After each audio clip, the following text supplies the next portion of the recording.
Ray Dalio. The founder of Bridgewater Associates and his watershed moment back in 1982. It's the perfect opening because it demonstrates that, confidence and high intellect are absolutely no shields against systemic error. Right. Dalio, he's 33 at the time, running a firm that was growing fast, but it's still, it was far from the legendary status it holds now. And he becomes convinced of something. Completely convinced. Based on his analysis of global debt cycles and historical precedents, he was absolutely certain that the U.S. economy was heading for a major crash, a depression-level event. And he didn't just, believe this quietly in his office. No, no. Yeah. He positioned his firm, his clients, and his own personal capital on this conviction.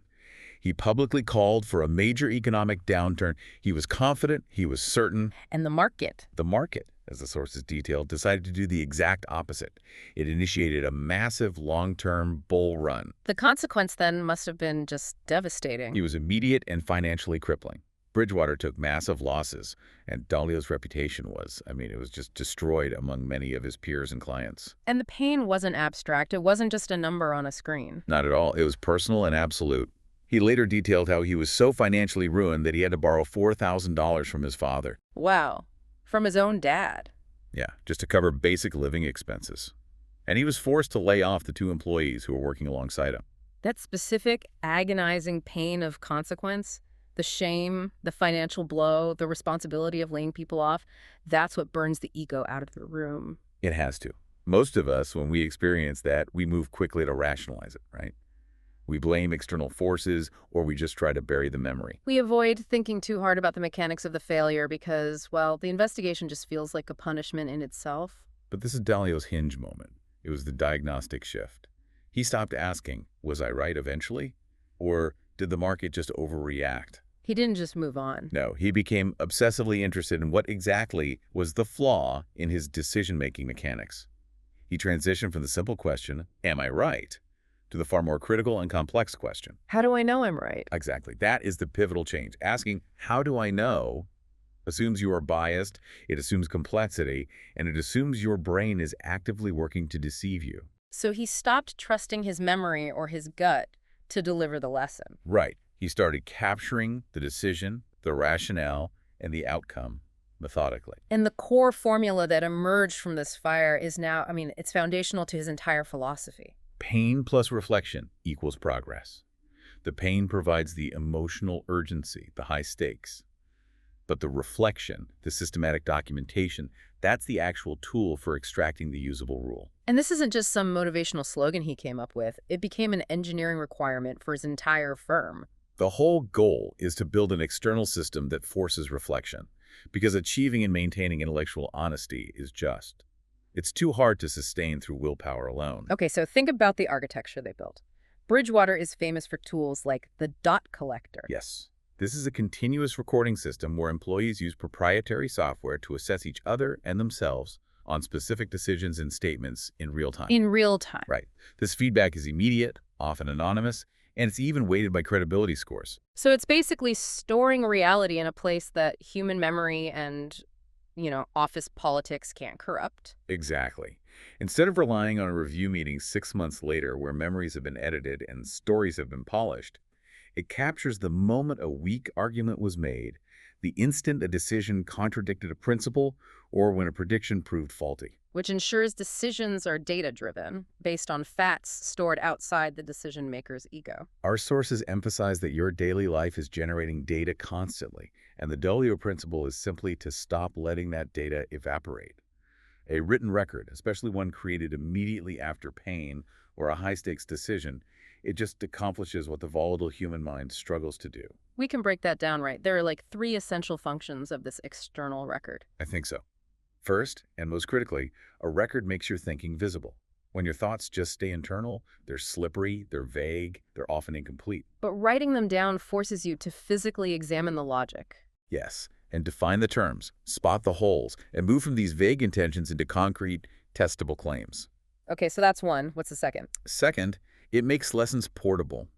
If you learn an agonizing lesson on a stressful project in July, say, the precise condition under which you tend to procrastinate, your brain is likely to forget the specifics by December when a new high-pressure situation comes up.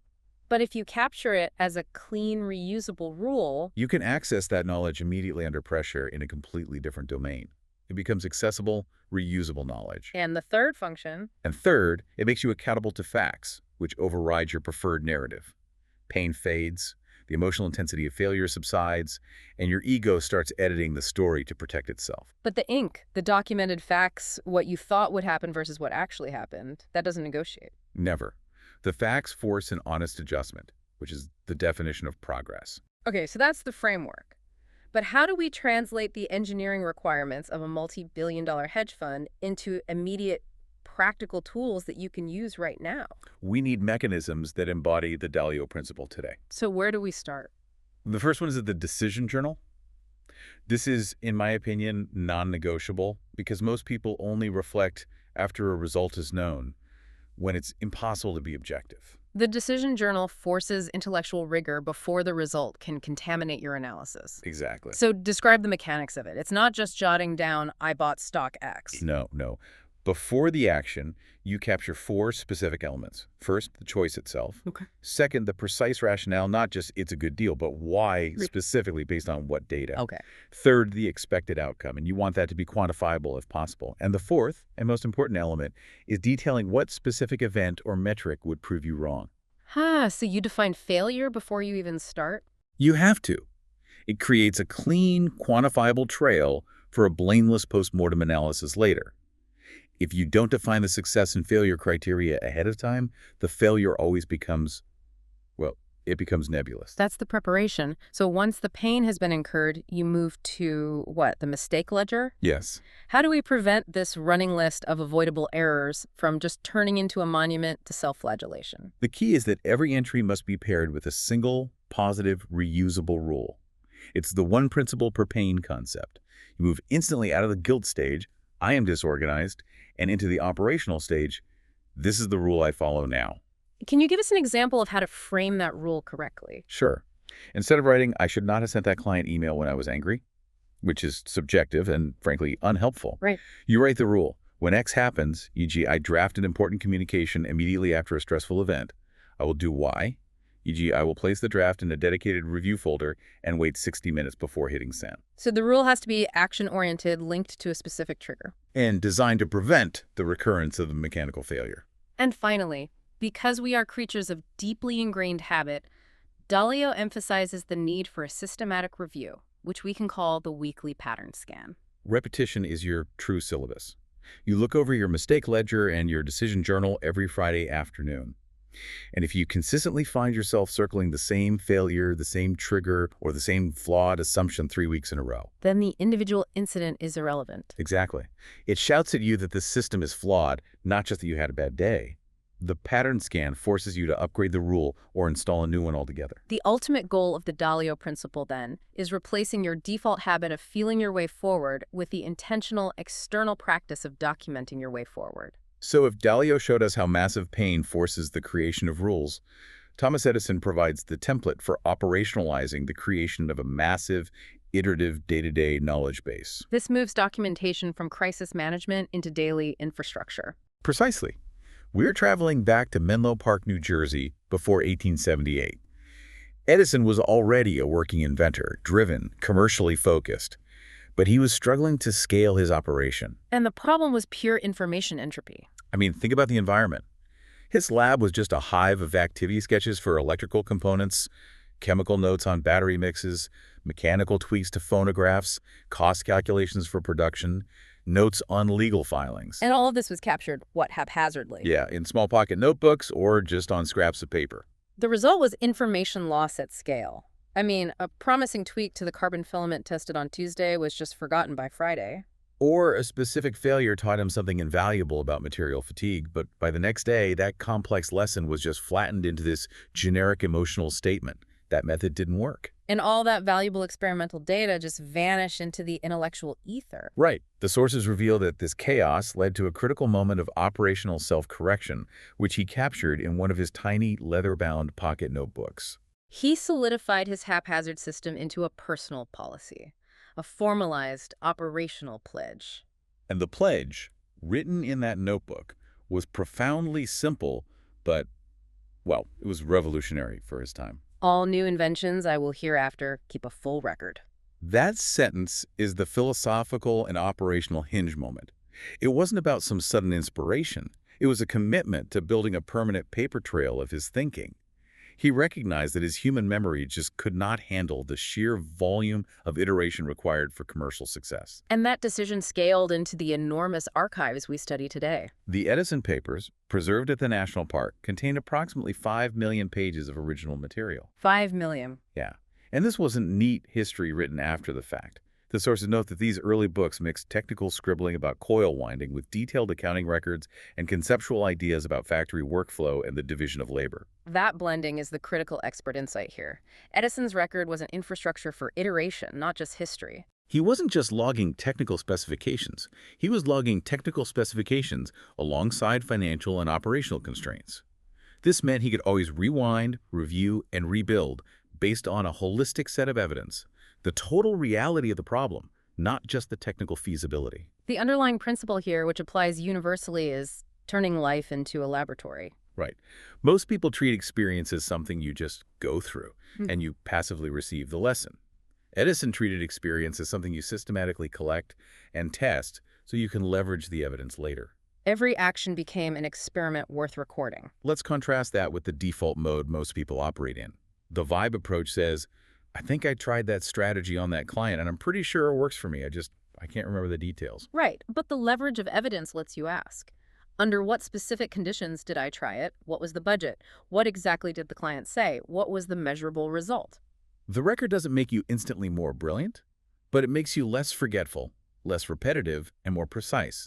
And that precise, granular accumulation of usable evidence is the closest thing to consistent, linear improvement that human performance allows for. We need to start aiming for, beautiful, reflective journaling and aim for usable evidence. So how can you adopt Edison's operational mindset?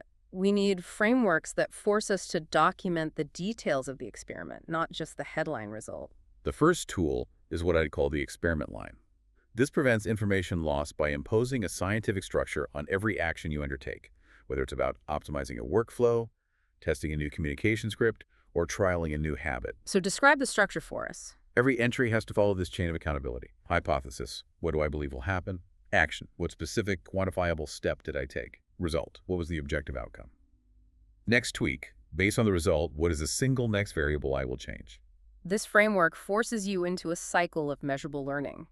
It prevents you from just listing tasks without analyzing their impact. And it ensures you know what variable was responsible for the success or failure. That structure stops the loss of the crucial why. A perfect complement to that is the 2-column log, which enforces objectivity by separating the hard facts from your narrative. This is fundamental to defeating the ego. The left column is for objective facts. What happened, what was said, the time, the budget spent, the precise data points. Give me an example. Okay, so the client meeting ended 30 minutes early, and I failed to address point B in the presentation. Pure fact. And the right column. The right column is for subjective interpretation. What it means, what I inferred, what I assumed, what the emotional context was. So for that same example, I misinterpreted their silence as boredom, when they were likely just waiting for me to finish the detailed explanation and move to the action items. The separation protects the facts on the left from the protective narrative your ego tries to construct on the right. And it gives you raw data to revisit later. And finally, we can scale this down to the simple discipline of the end-of-day full record. You don't need 5 million pages a day. You just need 5 powerful synthesizing sentences that are forward-looking. Let's nail those 5 sentences down because they really force synthesis. They are: what I did, the objective reality of my actions, what I learned, the specific new rule discovered, what I avoided, an accountability metric focused on discipline, what I'll repeat, the successful process I want to institutionalize, and what I'll change, the single tweak for tomorrow's experiment. This process turns your record into a forward-looking infrastructure for optimization. Exactly. It ensures your future self benefits from the labor of your present self. So if Edison was documenting iteration in the technical laboratory, Benjamin Franklin was documenting self-control and system adherence in the moral sphere. This moves us from external invention to internal self-mastery. We're going to Philadelphia in 1728, where Franklin, still a young man, was intensely focused on achieving moral perfection. Which for him meant a rigorous control over his habit, his impulse, his character flaws. And like Dalio, he quickly ran into the harsh reality that wanting to be better is easy, but being better is, well, it's annoyingly specific, repetitive work. He later admitted that he found the task more difficulty than I had imagined. He realized that noble intentions and vague aspirations just weren't enough to control the inevitable daily lapses. His core problem was operational accountability, which is a universal human problem. He had famously outlined his list of 13 virtues: temperance, silence, resolution, frugality, and so on. And he committed to focusing intensely on one virtue per week. But how do you know if you're successfully managing your own behavior? How do you prevent self-deception? The hinge moment was the scoreboard solution. He created a chart where he tracked the days of the week and listed his virtues down the side. And every day, he would use a small black spot to mark a violation of that day's focused virtue. That tiny black spot is perhaps the most powerful tool for self-improvement in this entire deep dive. It's measurement stripped of all emotional negotiation. This is the principle of defeating the biased referee. Your brain is constantly generating protective narratives that failure didn't count because I was stressed, or I'll make up for it tomorrow. But the black spot is a physical, undeniable fact recorded externally. It is impossible to negotiate with a small spot of ink that you put down yourself, and that drastically reduces self-deception. I think the brilliance is that it scales up immediately. One black spot is an event, a lapse of discipline. But repeated black spots, a full row of spots by Friday, exposes a deep flaw in the system or the environment, not just a failure of willpower. So Franklin was scoring inputs behavior, adherence to a rule to expose systemic patterns, rather than just scoring outcomes. And crucially, this practice enforces a healthy separation between identity and behavior. You are not permanently a person who is bad at keeping order. You are a person who earned a black spot for violating the virtue of order today at 4:30 p.m. Right. That prevents the failure from defining your entire self. It lets you focus purely on correcting the specific trackable action. Which makes the process sustainable and clinical, not emotionally punitive. Okay, so let's translate this into actionable tactics for you if you want to implement your own Franklin scoreboard. You have to start small. Build a simple black spot grid. Forget all 13 virtues at first. Just pick one. Just one virtue or behavior, right? Punctuality, or avoiding digital distractions, or following your budget, and commit to tracking it intensely for 7 days. You write the virtue down the side, the days across the top, and you mark the day you violated that standard with an undeniable spot of your choosing. And the measurement itself has to be ruthlessly objective. We have to measure inputs, not feelings. This is where most self-tracking fails. No. People track vague internal states. Exactly. You should never track, did I feel productive or did I feel focused? Those are too slippery. They depend on your mood. Right. You track objective, trackable actions. Did I begin work by 8 a.m.? Did I consume less than 200 calories of sugar? Did I avoid scrolling through social media for 60 minutes after the alarm clock went off? The rules have to be simple. Binary, yes, no, and measurable. And if the same black spot keeps appearing, say, violations of resolution, which is failing to execute what you plan, that chaos needs to be organized. Which brings us to fault labeling. Recurring mistakes feel like chaotic one-off events, but they are almost always triggered by the same environmental or emotional context. So you have to give them a specific formal name. Exactly. Instead of, I failed to resolve, you label the incident, overcommitment, or late night scroll due to decision fatigue. Naming the mistake turns the emotional chaos into a manageable category, something you can strategically avoid next time, like filing a precise bug report. It's a way of creating a precise taxonomy of your flaws so they stop feeling so overwhelming. And the ultimate lesson, Franklin's maxim, is powerful because it applies whether you're tracking finances or philosophy. What you don't measure becomes your personality. If you are tracking your small failures, you are essentially volunteering to integrate them into who you are. So we've established the need for systematic rules from Dalio, robust records from Edison, and objective scoring from Franklin. Now we address the most difficult documentation challenge, handling major setbacks in a way that generates truth, not excuses. We need a system that ensures the recording process isn't hijacked by fear. And this takes us to the world of software engineering, specifically Etsy in Brooklyn around 2012. Etsy was a massive, growing platform, and when systems scale rapidly, they will fail. It's inevitable. And when those inevitable site outages or massive deployment failures happen, the common human and organizational reflex is to find a villain. Find the careless human who clicked the wrong button. Traditional organizations treat errors as personal defects. The response is punishment. Fire someone, ban them from dangerous tasks, or send them to remedial training. But John Allspaw, an engineering leader who influenced Etsy's adoption of this concept, he recognized that this reflex treating error as a moral failure was the single biggest blocker to genuine learning. The alternative they rigorously adopted was the blameless postmortem. And Allspaw was really clear. Blameless doesn't mean soft, and it doesn't mean ignoring the bad call. It is a cultural contract. What's the contract? We guarantee that if you tell the truth in writing, we will use that data to fix the system and the design, not to punish you, the storyteller. Why is that contract so necessary? Because fear kills learning. When a person expects professional or personal punishment, their first and most rational response is self-protection. They will omit crucial details, they'll simplify the timeline, they'll sand down the story until it's safe for their career or their ego. And Allspaw was crystal clear that this omission of high-fidelity detail all but guarantees the incident will repeat. Because you fix the symptom, not the root cause. The key principle here, which applies whether you're reviewing a site failure or a personal financial catastrophe, is achieving the high-fidelity account. You shift the focus entirely to capturing the system's conditions, the constraints, the environment, prioritizing learning above shame. You are shifting from being the unreliable, self-serving narrator of your own failure story to becoming a rigorous, neutral investigator of events. The goal is depth. So a high-fidelity account captures not just the objective facts of what happened, but the full context. The full context. What was assumed, what was expected, and the understanding of the timeline by the person making the call. That concept of capturing assumptions is so powerful. Engineers at Etsy had to detail their actions, the effects they observed, their expectations at the time of the incident, and crucially, the key assumptions they were operating under. And when you apply this personally, you have to ask yourself, what did I assume about the client's budget? What did I expect my energy levels would be? What piece of information did I miss noticing in the frenzy? This investigative posture is the difference between shallow reflection and real systemic change. So let's translate this into actionable, blameless tools for you when you face a personal setback, a failed negotiation, or a blown deadline. The first step is the no punishment rule, personal version. When you write your review, you have to actively ban self-insults and shame-based language.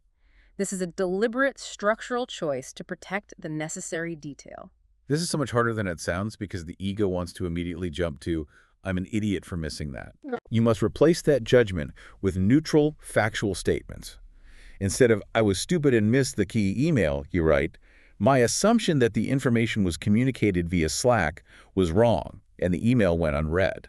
This protects your ego just enough to provide the necessary granular detail required for genuine learning. Once that psychological barrier is lowered, you need a structure to organize the chaos of the failure. That's the 5-line incident record, which is a simplified postmortem template. Okay, break it down for us. This template forces you to move chronologically and systemically. Number 1, what happened? A 1-sentence summary of the observable result. For example, the project missed the soft deadline. Number 2. Impact. Cost. The precise cost in money, time, or relationships. 3. Timeline. 3 to 8 critical bullets showing the sequence of events, focusing purely on observable action-reaction, not feeling. And the last 2 are the most important, I'm guessing. Without a doubt. 4 is contributing factors. This is the most crucial part: systems, constraints, environment, and specifically faulty assumptions. And 5 is next actions. The single, concrete systemic change you will implement immediately to prevent recurrence. And that 4th point, contributing factors, is where you have to dedicate the most time, specifically making sure you capture assumptions explicitly. Every single time you write a review, you have to detail the key assumptions you had that turned out to be shaky. For example, I assumed the other team had 50% capacity, or I assumed my current routine could absorb an extra 10 hours of work. The repeat errors almost always stem from unexamined, implicit assumptions about time, capacity, or resources. And by making them explicit, you can test them next time. Ultimately, if you won't write the truth about the failure, if you don't document the specifics clearly in a blameless way, you're just volunteering to live it again. A structured, blameless review is the highest, most mature form of mistake-driven progress. We pivot now from the chaos of server systems to the chaos of high-stakes competition, the world of sports. Specifically, the 2002 Oakland A's and the famous Moneyball story. Which fundamentally changed how organizations view documentation and measurement. The core lesson here isn't just about using analytics, but about what you choose to record. And even more importantly, what traditional prestige metrics you choose not to record. The A's faced an absolute financial constraint. They simply couldn't compete with the Yankees' massive budget for star talent. General manager Billy Beane was forced to invent certainty where convention had failed. Baseball is a sport obsessed with historical records, right? But the A's, heavily influenced by statistician Bill James and sabermetrics, they looked past the aesthetic metrics, the flashy home runs, the high batting average, the projectable look, and they asked a cold, brutal question. What precisely produces a win? And the profound statistical conclusion was so counterintuitive to the established wisdom of the time. Incredibly. It was that getting runners on base mattered far more than any other offensive measure, and outs were precious. The total number of outs a team accumulates is fixed, 27 per game. Exactly. So the team that minimizes outs and maximizes opportunities to get on base gives itself the greatest leverage to score. They focus relentlessly on undervalued players who possess this single high-leverage skill, reaching base consistently via walks or hits. And the outcome of forcing this data-driven reality was dramatically visible. The A's won an unprecedented 20 consecutive games in 2002. Culminating in Scott Hatteberg's walk-off home run. And Hatteberg, a converted catcher with a high on-base percentage, was the physical manifestation of the data strategy, a cheap player who delivered massive leverage through objective metrics. The principle for us is clear, putting reality where you can't negotiate. The A's won not because they were smarter, but because they forced themselves to face the full, unbiased record of their performance and the market's true value indicators consistently, ignoring the seductive narrative of prestige. And this applies directly to your life. Your career, your projects, your personal goals are measured in outs too. Lost opportunities, wasted time on low-value tasks, avoidable delays, or simply waiting for perfection. Most people wait for a massive Dalio-style failure to start taking notes. But the A's gained advantage by recording the data before certainty arrived, tracking the small moves that compounded into massive success. When you record consistently, you trade feelings for evidence, you stop worshiping instinct, and you find your real leverage, the small, undervalued habits that reliably create big outcomes. So we need to define our personal versions of on-base percentage, OBP, and outs. Absolutely. Let's start with the positive. Build your on-base percentage. This involves tracking the leading actions that statistically contribute to your desired outcomes, ignoring the outcome itself for now. So if your goal is to land a client, you don't track the contract signed, that's the outcome, it's highly variable. You track the outreach sent, the first meeting scheduled, the high-value discovery calls completed. And if your goal is fitness, you track the practice reps completed, the required warm-ups finished, or the meal prep done on Sunday, not just the final weight on the scale. These are inputs you control, and they are your consistent leverage. Equally important is the inverse. Start an outlog. Once daily, write down the single biggest out you made that day, the most significant avoidable mistake, distraction, or failure to execute. And here's the critical step. You must immediately identify the trigger that caused it. Don't just write, wasted 2 hours. No. Right? Wasted 2 hours scrolling, triggered by a vague task list and the feeling of low-grade anxiety at 3 p.m. This links the mistake directly to the environmental or emotional context, making it predictable and preventable next time. You are documenting the failure conditions. And finally, we tie this back to the idea of looking for undervalued behaviors, your cheap players. The Create Cheap Player List tool asks you to write down 10 undervalued moves you often resist because they feel unsexy, boring, or non-urgent. Like getting enough sleep. Sleep, doing a full system warm-up before intense work, or following up immediately on simple outreach. Commit to tracking just one of these cheap leveraged moves for 14 days and record its impact rigorously. These small, low-status moves often provide massive, scalable leverage. And Beane's maxim sums it up. If you don't count your outs, you'll keep paying for them. So we finished this deep dive with Jeff Bezos and the Amazon culture, specifically their revolutionary shift away from slides. This is documentation elevated to its highest form, a mechanism for forcing clarity and rigorous thought across an entire organization. The change started in Seattle around 2004, and Bezos didn't hate PowerPoint because he disliked the aesthetic or the branding. No, he banned it because he argued it was a tool for intellectual laziness. He believed slides allowed people to gloss over ideas, to flatten the complexity and importance of topics, and to hide sloppy, unconnected thinking behind bullet points and colorful graphics. The solution was the mandated written narrative memo. Instead of bringing a 30-slide deck to a major strategy meeting, senior leaders were required to bring a detailed, structured narrative document, typically 4 to 6 pages long. And the meeting begins with the infamous silent start, what they call study hall. Right. Meetings begin with 15 to 30 minutes of silence as everyone in the room just reads the memo, marking it up with questions and challenges. This forces full, simultaneous engagement. Nobody can bluff their way through the discussion, pretending they absorbed the bullet points beforehand. And the silent reading ensures the subsequent discussion focuses on the content of the ideas, not the performance of the presenter. The narrative structure, forcing a logical flow, compels the author to decide what they actually mean. Bezos noted that writing a 2-page memo is often harder than writing a 20-page deck because narrative demands clearer thought about connection, relevance, and causality. The writing process itself is the mechanism of discovery. This practice instantiates the principle that clarity is kindness to your future. A memo serves as both a thinking tool and a powerful time machine. It builds a rigorous archive of you in motion, showing precisely what you believed, what you assumed, how you framed the problem, and the logic you followed. And without this written narrative reasoning, your ability to revisit, transfer knowledge to a new project, or systematically upgrade your thinking years later is severely limited. You won't remember the connection between point A and point D unless you were forced to write out B and C. When you are forced to write in full sentences and structured paragraphs, you can't skip the difficult connective tissue. Bullet points allow you to state claims without proving them. Narrative forces you to prove, connect, and logically sequence your claims. This is the highest form of documentation because it archives the reasoning behind the action, not just the action itself. So how do we apply this discipline of narrative clarity to personal and professional decisions outside of a major corporation? We can adopt the structural discipline of the narrative rule by implementing the 4-page rule spirit. For any major personal or professional decision, a career change, a significant purchase, a new partnership, write a short narrative memo. And it must use full sentences, not bullets, and cover 4 required sections.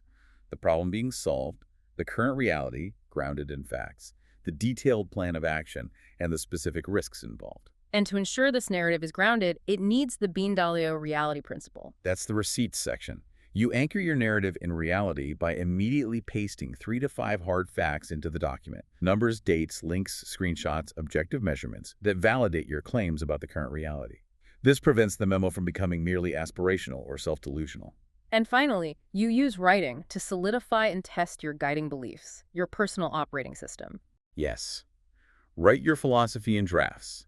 Weekly, write down one belief or principle you are currently testing, like consistency beats intensity, or I will never negotiate on my morning routine, and note whether your specific actions that week supported or contradicted it. This creates an archive of your intellectual evolution. Because if your philosophy isn't written down and tested against the facts of your behavior, it remains fuzzy, easily negotiable, and ultimately useless when pressure hits. So we've covered 6 essential movements in this deep dive, all united by the goal of engineering a better experience for yourself by externalizing the lessons of life. We started with Ray Dalio, teaching us to extract reusable rules from moments of massive pain, using systematic reflection to transition from victim to mechanic. Then we looked at Thomas Edison, operationalizing those rules by keeping systematic, voluminous records, turning every single day into a laboratory for continuous iteration and improvement. Benjamin Franklin provided the disciplined structure for self-mastery, showing us how to objectively score behavior with accountability mechanisms like the black spot,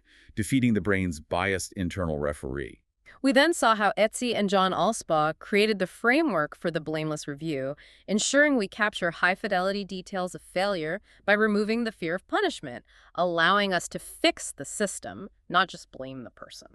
And finally, we looked at Billy Beane's focus on counting the outs, forcing us to measure what truly matters and find hidden leverage, and Jeff Bezos' demand for narrative clarity through the written memo, ensuring our thinking is robust before we commit resources or time.